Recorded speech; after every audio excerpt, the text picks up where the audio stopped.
தேதி சொல்லும் சிட்டுக்குருவியை கொண்டாடும் தேதி இன்று மார்ச் 20 உலக சிட்டுக்குருவிகள் தினம் கொண்டாடப்படுகிறது. இயற்கை ஆர்வலர்களின் இதயம் கவர்ந்த இந்த சின்னஞ்சிறு பறவை இனம் எங்கு எந்த பக்கம் திரும்பினாலும் காண கிடைக்கும் பறவையாகத்தான் நம் கண் முன்னால் சிறகடித்து பறந்து கொண்டிருந்தது. ஆனால் 1990களிலேயே சிட்டுக்குருவிகள் நம்மை விட்டு போய்விடும் வகையில் அழிவு பாதையில் அவைகளை பயணிக்க வைத்துள்ளோம் என்று அறிவியலாளர்கள் எச்சரிக்கை மணியை ஒலித்தனர். மனிதனின் பழக்க வழக்கங்களில் ஏற்பட்டுள்ள மிகப்பெரிய மாறுதல்கள், நவீன தகவல் தொழில்நுட்ப புரட்சி, இயற்கைக்கு மாறான சுற்றுச்சூழல் நடவடிக்கைகள் போன்ற சில காரணங்கள் தான் சிட்டுக்குருவி என்ற இந்த சிற்றினத்தை அழிவு பாதையில் தள்ளி இருக்கின்றன. காகத்திற்கு அடுத்து மனிதனுக்கு நன்கு அறிமுகமான பறவை சிட்டுக்குருவி. இந்த சிட்டுக்குருவிகள் உருவத்தில் சிறியவையாகவும் இளம் சாம்பல் கலந்த பழுப்பு நிறத்திலும் இருக்கும். சிறிய அலகு, சிறிய கால்களுடன் காணப்படும். இவை 8 முதல் 13 சென்டிமீட்டர் நீளம் உள்ளவை. பழுப்பு, சாம்பல், மங்கலான வெள்ளை என்று பல நிறங்களில் காணப்படும். கூம்பு வடிவ அலகுகளை பெற்ற இவை 27 முதல் 39 கிராம் எடை கொண்டவை.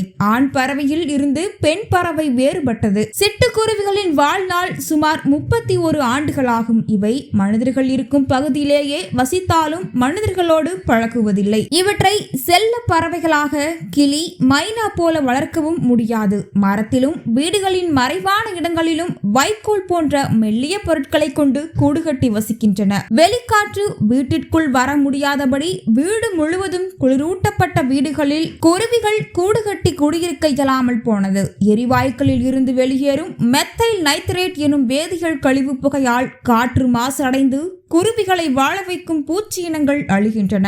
இதனால் ஏற்படும் உணவு பற்றாக்குறையால் நகருக்குள் வாழும் குருவிகள் பட்டினியால் அழிந்து வருகிறது. கடைகளுக்கு கொண்டு செல்லப்படும் உணவு தானியங்கள் கோணிப்பைகளில் இருந்து வீதிகளில் சிறிதளவாவது சிதறும். அவை சிட்டுக்குருவிகளுக்கு உணவாக மாறும். ஆனால் இப்போது பலசரக்கு கடைகள் மூடப்பட்டு வருகின்றன. அவற்றுக்கு பதிலாக பல்பொருள் அங்காடிகள் அதிகளவு வளர்ந்து வருகின்றன. இங்கு நெகிழிப்பைகளில் தானியங்கள் அடைத்து விற்கப்படுவதால் வீதிகளில் தானியங்கள் சிதறக்கூட வாய்ப்பில்லாமல் போனது. வீட்டு தோட்டங்கள், வயல்களில் பயிர்களுக்கு பூச்சிக்கொல்லி தெளித்து பூச்சிகள் கொல்லப்படுகின்றன. இதன் காரணமாகவும் உணவு இல்லாமல் குருவிகள் அழிகின்றன. அலைபேசிகளின் வருகைக்கு பின்னர் குருவிகளின் அழிவு அதிகரித்து விட்டன. அலைபேசி கோபுரங்களில் இருந்து வெளியேறும் கதிர்வீச்சு குருவியின் கருவை சிதைக்கிறது. முட்டையிட்டாலும் கருவளர்ச்சி அடையாமல் வீணாகிறது. நாம் பார்த்தும் ரசித்தும் மகிழ்ந்த ஒரு சிறு பறவை இனம் நம்மிடம் இருந்து விடைபெற்று விடக்கூடாது.